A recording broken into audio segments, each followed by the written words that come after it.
Gracias por recibirme acá.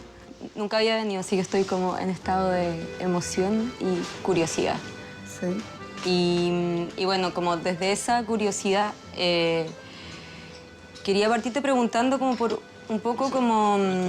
gracias. Creo como persona santiaguina, vengo con algunos como preconceptos sobre Chiloé, que tiene que ver con esto como del Chiloé mágico y bueno, como el asunto tradición, como identidad, etcétera, de Chiloé.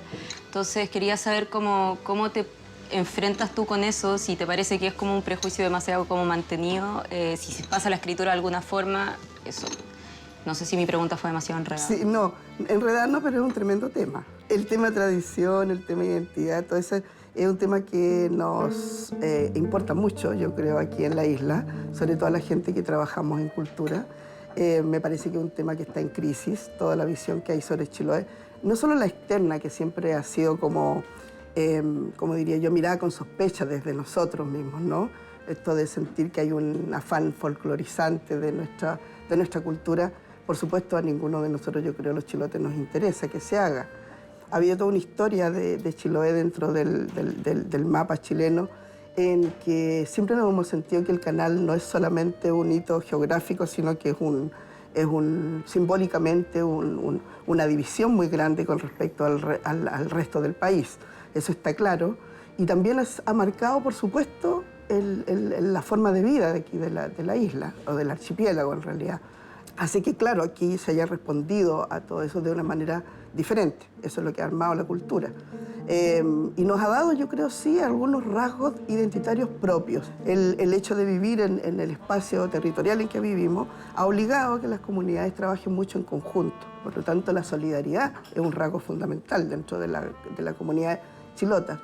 Yo creo que otro rasgo muy interesante también tiene que ver con la religiosidad, y que es una mezcla extraña entre religiosidad popular y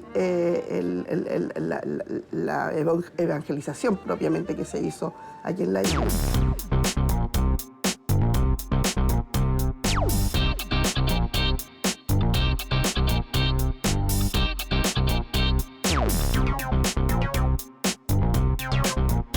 ¿Y qué de eso como que tú acogías en tu escritura? Porque ahora que dijiste lo de la religiosidad, me acordé que en una entrevista leí que contabas que, bueno, de alguna forma como que tú, como, no sé, llegada a la escritura no era como tan tradicional en el sentido de que tenía ahí una pila de libros en tu casa, sino que como que eran, no sé, entre escuchar conversaciones y que había un tío tuyo que se memorizaba como partes de la Biblia y que de alguna forma como que eso te llegaba.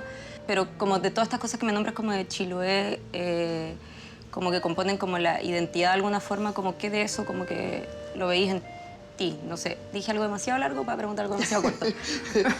A ver, quiero entender que está pensando en cuánto de esto influye mi poesía. Sí, yo sí. creo que absolutamente Era mucho todo. cortar la pregunta. No quiero decir que todo, porque yo creo en una poesía situada y significa con domicilio fijo.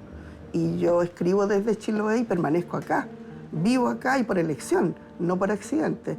A mí me interesa escribir desde este lugar y desde aquí parten todos los contenidos. Pero cuyo receptor puede ser cualquiera. Cualquiera. Es un diálogo, yo pretendería que tenga algo, que digamos que exponga materiales para que se abran conversaciones. Me gusta mucho eso, pensar que puede suceder así con la poesía. Y yo intento hacerla desde el Chiloé que es hoy también. Voy a tomar un concepto que dijiste en una entrevista, como que tú le robabas a harta gente como en términos de lenguaje para hacer tus propios textos. La ambición que yo tengo, que la tienen muchos escritores, en realidad no es solamente mía, y la han dicho explícitamente, es que ojalá no se notara la voz de uno. Me interesaría ser como una especie de suma de voces de otros. Y lo que realmente recojo yo son lenguaje de mujeres viejas chilotas, con harta experiencia y donde está la reserva cultural, que yo creo que si queda de Chiloé todavía está en esa voz. Ahí para mí hay un tesoro impresionante en la expresión, porque además hay en esas mujeres que tienen menos contacto con las ciudades más grandes, en los medios de comunicación han llegado, sí, pero con distancia, escuchan mucho más radio, por ejemplo, que ver televisión, todavía en las islas. Entonces, están menos, entre comillas, contaminados con otras formas de lenguaje, por lo tanto, usan un español que a mí me interesa mucho. ¿Tenía algún ejemplo? Como de alguna frase o a ver, palabra una imagen que me gusta mucho contarlo. Estaba comentando una señora muy mayor, estaba comentando que se había ido una pareja de jóvenes de la isla a probar suerte a Argentina. Y dice, y volvieron con sus 2 lados y su espinazo. Qué buena. A mí me parece una imagen extraordinaria. Esa cara lo dice todo. Llevamos 5 minutos de conversación y ya nos sumergimos en las profundidades. ¿Cómo te sientes, Camila? No sé si estoy conectando bien todas estas cosas y me llamó mucho la atención que en realidad como que definiera una entidad chilota por el dolor. No sé si eso se traduce más allá también de Ancud.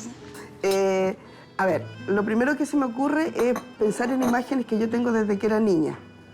Muchas mujeres solas, porque la isla siempre ha tenido problemas económicos. Mi propio abuelo se fue también, como muchos chilotes, se iban de aquí a trabajar por periodos largos fuera de Chiloé. Mi abuelo se fue cuando mi abuela estaba embarazada, ni siquiera conoció a su hija y no volvió nunca más. Mi mamá vio a su papá 2 veces en su vida. Porque muchos chilotes hacían eso, se iban y no volvían. Entonces yo recuerdo mucha infancia de muchas mujeres solas, mujeres encargadas de los niños, de las siembras, de muchas cosas. Entonces son referentes que quedaron, tú sabes que en la infancia se graban las cosas a fuego. Y yo diría que el primer material con el que cuento es ese. Está también la formación cristiano-católica, que es fuertísima acá en Chiloé, donde también, si tú te fijas, uno de los íconos más grandes es un sujeto en una cruz sangrante, y los santos que hay en las iglesias son todos con rostros también dolientes. Es decir, el sufrimiento y el dolor es como parte de la estructura mental de una comunidad como esta. Pareciera que ese dolor, así como lo veo yo, esa cosa como eso de santificar un poco el dolor y que con eso te va a permitir de algún modo ganarte una vida a otra. Eso está impregnado en todo el tema. Yo escribí un libro entero con una noticia de un diario que era que habían encontrado una guagua botada en un basurero en Puerto Montt. Sí. Y una amiga tuya la adoptó, ¿no? Sí, y ella la adoptó, encima adoptó el cadáver. Te decir, a propósito de acercarse a cosas terribles, pero yo hice poesía con eso. Y yo la leo mucho con las adolescentes, con las jóvenes, con las chicas, porque es la otra cara de la maternidad, ¿no? Y a mí me interesa que la poesía también diga esos mundos.